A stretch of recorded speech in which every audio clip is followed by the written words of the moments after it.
intisari di tengah hutan yang begitu lebat. Mereka juga mengkonsumsi tramadol agar mendapatkan efek halusinasi. Lalu setelah pesta berakhir, kita akan diperkenalkan pada kedua gadis cantik yang berambut pendek bernama Sloan. Sloan merupakan gadis periang, supel, gampang becek, dan sangatlah hot banget. Sedangkan yang rambut panjang bernama Katy. Katy ini merupakan gadis yang pendiam, polos, nurut banget sama Sloan, tapi menyimpan jiwa yang buas di dalam dirinya. Kalian penasaran? Oke. Kedua gadis ini memimpikan perjalanan belanja di New York City. Akan tetapi, keinginan mereka harus tertunda dikarenakan tidak memiliki cukup uang. Dan ditambah biaya belanja juga pastinya sangatlah mehong. Sehingga membuat mereka memutuskan untuk open BO dan bekerja di pertanian organik yang dibimbing paman mereka. Yang kebetulan, pamannya adalah seorang anggota FBI bernama Jason. Pada keesokan harinya, Jason mengajak kedua gadis cantik ini pergi ke apartemennya untuk tempat tinggal sementara. Lalu ketika waktu sudah pagi dan matahari sudah terbit, Jason mengantarkan Katy dan Sloan ke pemberhentian bus yang akan mengantarkan mereka ke pertanian organik. Sebelum itu, Jason memberikan kode rahasia kepada mereka untuk berjaga-jaga saat mereka berkomunikasi kepada Jason. Mereka harus menggunakan kode seperti kata Apple. Dan kode itu setiap harinya harus diganti. Hal itu dilakukan karena ia tak mau kalau Serabi Lempit, keponakan tercintanya, dimiliki orang lain.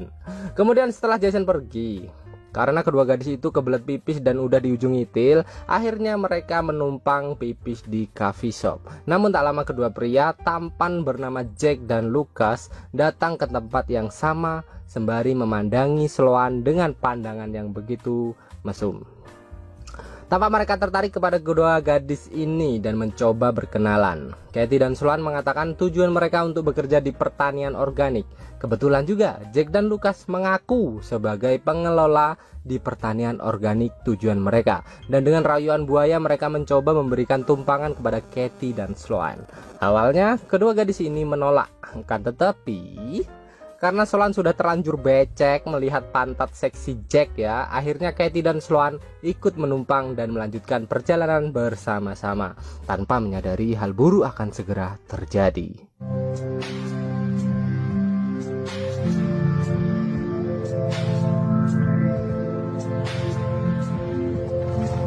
Dimulai dengan Jack dan Lucas membawa mereka ke rumahnya yang disambut hangat oleh ibunya dengan penuh senyuman. Ibu ini juga menawarkan secangkir teh ganja yang membuat mereka sangat-sangat senang. Tapi selang beberapa saat, Sloan yang sudah terbiasa pakai narkotik, ia menyadari bahwa mereka telah dibius. Tanpa berpikir panjang sebelum pingsan, Katy dan Sloan mencoba melarikan diri. Akan tetapi, usaha itu sia-sia saja. Karena Jack dan Lucas berhasil membawa mereka kembali ke rumah mereka.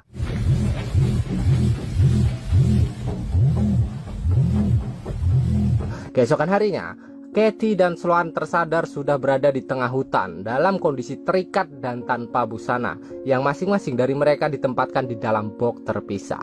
Kini, jiwa barbar mereka seketika hilang. Yang ada hanyalah ketakutan dan kecemasan. Yang bisa menggambarkan perasaan mereka kali ini hanyalah tangis histeris yang membanjiri pipi mereka. Tak lama, Jack datang dengan membawa senapan dan mengejek kedua gadis ini dengan membalas berteriak meminta tolong. Seolah mengatakan, percuma kau berteriak, tak akan ada seorang pun yang mampu menolongmu.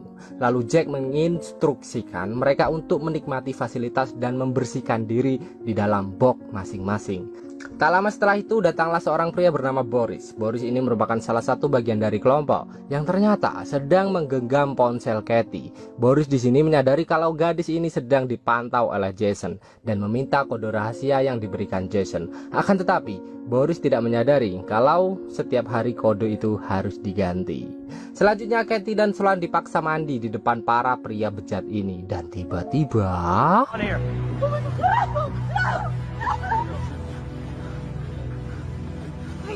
muncullah sheriff yang bernama Andrews yang mencoba menyelamatkan kedua gadis ini. Dan faktanya, sheriff ini adalah bagian dari kelompok penculik gadis yang sedang berakting seolah-olah menyelamatkan Katy dan Sloan, yang tidak lain hanya untuk membuat kedua gadis ini semakin tertekan sehingga menuruti semua permintaan bejat para pria ini. Dan tentu saja Kita tahu apa yang akan dilakukan Sheriff bejat ini. Ya, merenggut keperawanan Sloan hingga ia menangis tanpa air mata. Ternyata tujuan mereka menculik kedua gadis ini tidak lain tidak bukan hanyalah untuk memuaskan nafsu bejat para pria penduduk desa. Dimulai dari pria culun rambut gondrong namun psikopat karena memperkaos Katie dan menyakiti Katie di dalam box.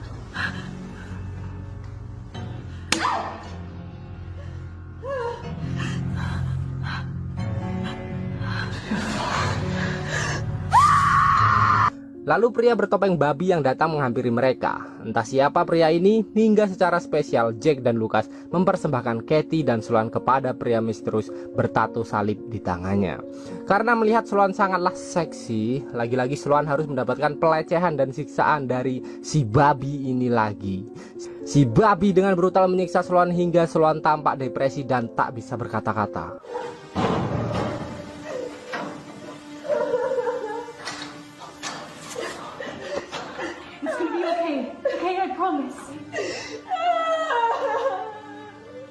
Di sisi lain, Jason sangat khawatir tentang kedua gadisnya yang tak kunjung pulang.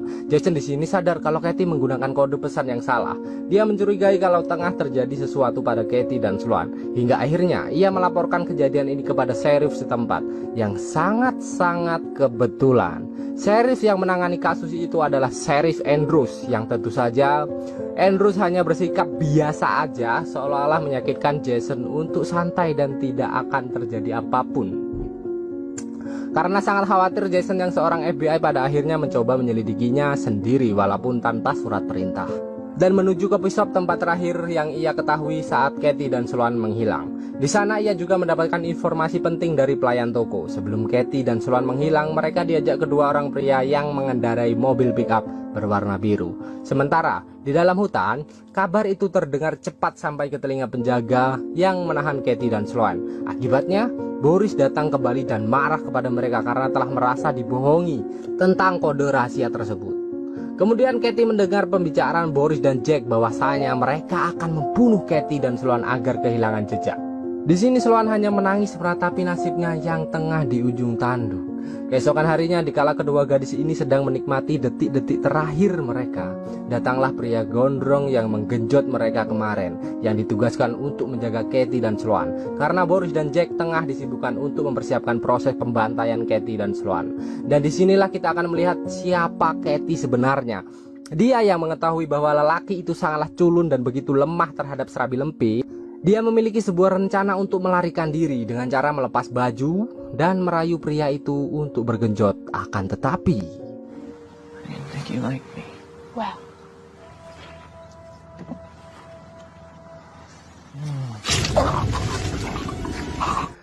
Katie dengan brutal menggigit pria itu hingga tewas di tempat. Lalu berhasil membuka borgol yang mengikat itil mereka. Tak lama kemudian, Sheriff Andrews yang baru saja tiba dibuat sangat marah karena melihat mayat penjaga tergeletak di sana. Ditambah lagi, mobil sheriff dicolong oleh kedua gadis barbar ini. Setelah berhasil kabur dan hendak pulang, Katie dan Sloan tak sengaja bertemu dengan kedua gadis bersemangka jubu. Dan saat itu juga jiwa barbar mereka kembali muncul, yang memutuskan untuk membalas dendam karena nggak dibayar setelah dipakai. Waduh. Yang dengan santainya bergelenggong mengenakan sempak ke toko bangunan untuk berbelanja kebutuhan psikopat.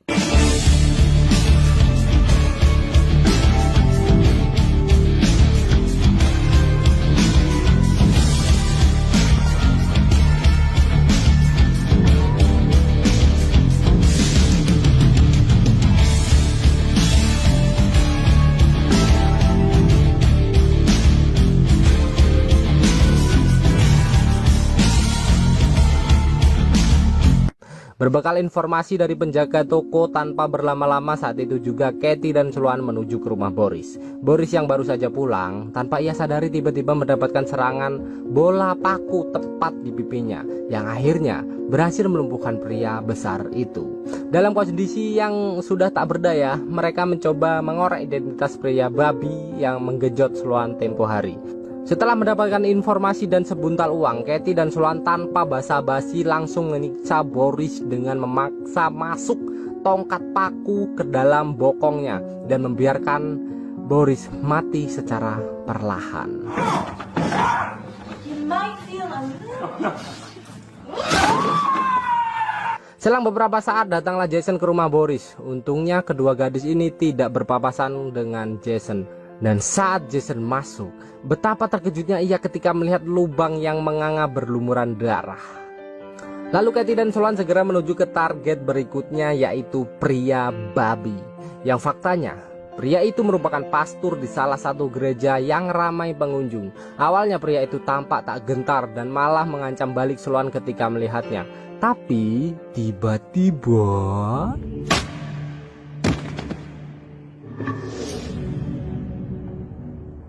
setelah berhasil melumpuhkannya, siksaan berikut yang mereka lakukan sangatlah amat begitu kejam menurut saya. Mereka menyeret pria ini keliling desa sampai tubuhnya tak lagi berbentuk. Namun pria ini tetap ngoceh dan mengutuk kedua gadis dengan doa-doa yang gak masuk akal. Lalu lanjut membakarnya secara hidup-hidup. Waduh, ngeri cuy. Yang saya heran, kenapa kok nggak ada penduduk yang lihat waktu diseret ya? Padahal kan banyak perumahan. Entahlah, namanya juga film ya.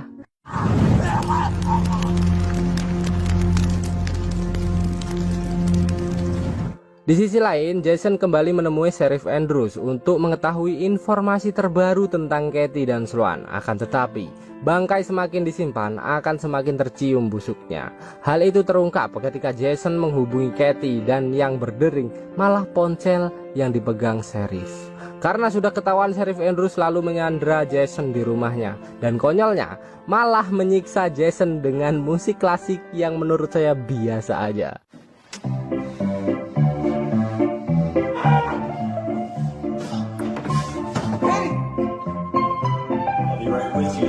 Sedangkan Sheriff sedang disibukkan mencicipi gadis baru hasil penculikan mereka.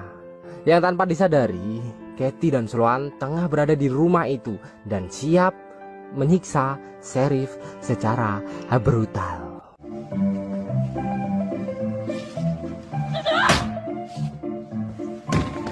Setelah Sheriff berhasil dilumpuhkan, di sini mereka lalu mencoba sebuah permainan yang bernama Russian Roulette. Apa itu Russian Roulette, Bang? Ya, dulu saya udah pernah jelasin. Jadi kalian tonton aja videonya, link ada di komentar. Oke, kalau nggak ada ya udah lupa berarti saya. Di sini mereka menyiksa Sheriff dengan menghancurkan mentalnya, sama seperti saat Sheriff menjatuhkan mental mereka kala itu. Dengan bergantian menembakkan pistol jenis revolver yang diisi satu peluru dan bergantian saling menembak tanpa henti. Hingga akhirnya mereka benar-benar membunuh Sheriff di depan para gadis Sandra bersemangka mantap ini.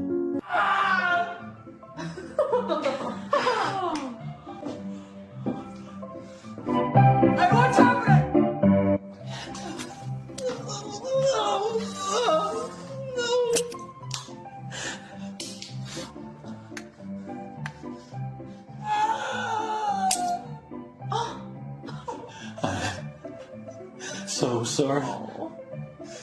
I will never.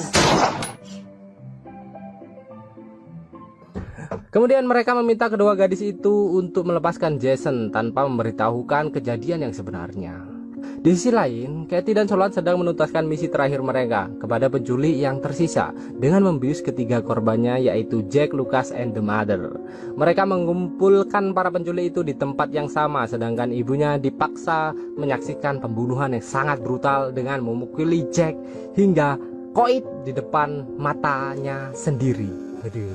But you're monsters.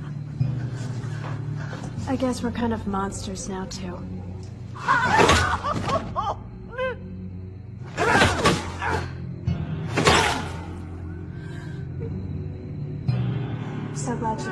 Lalu karena mereka melihat Lucas adalah pria yang lumayan baik, mereka mencoba memberi kesempatan untuk hidup. Akan tetapi harus membunuh ibunya sendiri.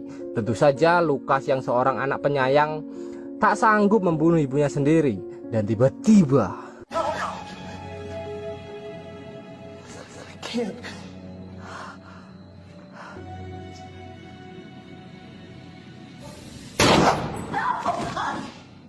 Lucas dibunuh dengan tanpa belas kasih. Dan untuk yang terakhir, Katie dan Sloan memberikan kejutan yang amat sangat mengerikan menurut saya, di mana mereka dengan sadisnya bergantian mencabik-cabik tubuh sang mother dengan menggunakan mesin cuci.